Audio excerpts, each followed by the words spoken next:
యోధా diagnostic centre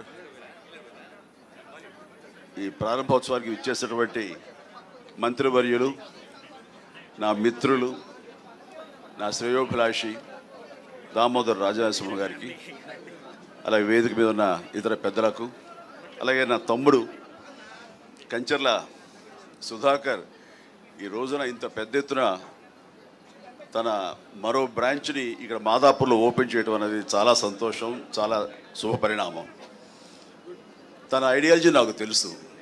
ఎందుకంటే ఇలాంటి పరీక్షలు అనేవి పేదవాళ్ళకి, మధ్యతరగతి వాళ్ళకు కూడా అందుబాటులో ఉండాలి. అదే విషయం ఇందాక రాజనరసింహ గారు అడుగుతున్నారు. ఇది వాళ్ళకి అందుబాటులో ఉంటేనే దీని ప్రయోజకత్వం, దీని యొక్క అల్టిమేట్ ఎయిమ్. అది దానికి రీచ్ అయ్యేలా నువ్వు ప్రయత్నాలు చేయాలంటే దానికి సమాధానం సుధాకర్ ఏం చెప్పలేకపోయాడు. అలాగే సార్ అంటూ నేను చెప్తున్నాను.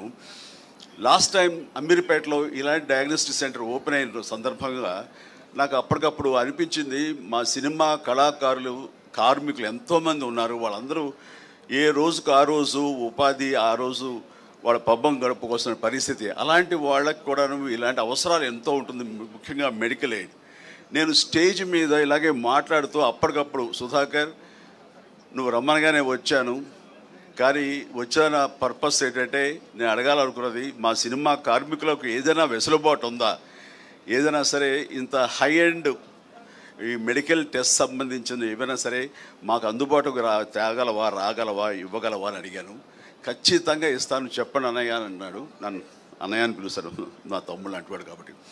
వెంటనే దాదాపుగా తన అన్న మాట ప్రకారం 14,000 మంది సినిమా కార్మికులకు చిరంజీవి చారిటబుల్ ట్రస్ట్ అండ్ యోధా డయాగ్నోస్టిక్ సెంటర్ సంయుక్తంగా కొన్ని కార్డులు ఇవ్వడం జరిగింది. అది 14,000 మంది కేవలం ఆ ఇష్యూ చేసిన మెంబర్స్కి మాత్రమే కాదు, వాళ్ళ ఫ్యామిలీ మెంబర్స్ కూడా ఆ వెసులుబాటు ఇవ్వగలిగాడు. అంటే దాదాపు 14,000 ఇంటూ 5 మంది, వాళ్ళ అమ్మ, నాన్న, భార్య, బిడ్డ అంతమందికి ఇచ్చేలాగా తను సమాయుత్తం అయ్యాడు. ఈరోజు కూడా ప్రతి కార్మికులు అంటారు, సార్ మీరు ఆ రోజున మాకు ఇప్పించబట్టి, అక్కడ మాకు ఆ వెల్కమింగ్ ఉండబట్టి, అక్కడ వెసులుబాటు మాకు ఉండబట్టి మాకు ఎంతో కలిసి వస్తుంది. ఎంఆర్ఐ చేయించాలంటే మాకు 15,000 నుంచి 18,000 దాకా అవుతుంది, మాకు 5-6 వేలలో అయిపోతుంది యోధా డయాగ్నోస్టిక్ సెంటర్కి వెళ్తే. ఇదంతా కలిపి ఆయన సుధాకర్ పెద్ద మనసు, అలాగే నా ప్రయత్నం ఇవన్నీ కూడా దోహదపడ్డాయని వాళ్ళు చాలా సంతోషిస్తున్నారు. దానికి తాము వంతు కృషిగా చేయటం అన్నది, సామాజిక స్పృహ ఉండటం అన్నది నాకు అతని పట్ల అపారమైనటువంటి గౌరవం ఉంది. అండ్ ఇందాక మన మినిస్టర్ గారు అడిగిన దానికి సమాధానం ఇదే సార్. ఆ రకంగా సామాజిక బాధ్యత వహించి తను ఇలాంటివి కల్పించాడు. అందుకని అలాగే ఇక్కడ కూడాను ఈ రోజున మన ప్రసాద్ గారు ఉన్నారు, ఆయన ఆధ్వర్యంలో డిజిటల్ ఫెడరేషన్ ఉంది. వాళ్ళకు కూడా ఈ రోజున యూట్యూబర్స్ కానివ్వండి, ఇతర ఇన్ఫ్లుయెన్సర్స్కి కార్డులు అందజేయడం అనేది ఇది చాలా చాలా శుభపరిణామం, చాలా మంచిది. ఇలాంటివన్నీ కూడాను పేదలకు కూడా అందుబాటులో రావటం అనేది నేను మనస్ఫూర్తిగా హర్షిస్తూ ఇలాంటి సెంటర్స్ మరెన్నో చేయాలి. ఎందుకంటే అతనికి వ్యాపార దక్షత నా గురించి నాకు తెలుసు. అమెరికాలో తను ఎంతగా వ్యాపారం, తను బిజినెస్ మ్యాన్గా ఒక కార్పొరేట్గా అక్కడ ఉన్నాడో తెలుసు. కేవలం తను డబ్బు సంపాదన కోసం అయితే కనుక అమెరికా కంటే ఇక్కడ ఏమి వయబిలిటీ కాదు. అలాంటి అమెరికాని కాదనుకుని అక్కడి నుంచి ఇక్కడికి వచ్చి ఈ రకమైనటువంటి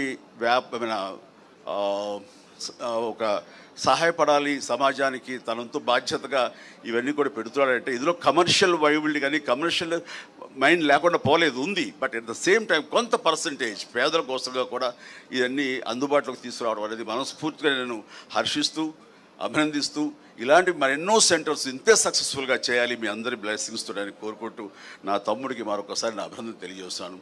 గాడ్ బ్లెస్.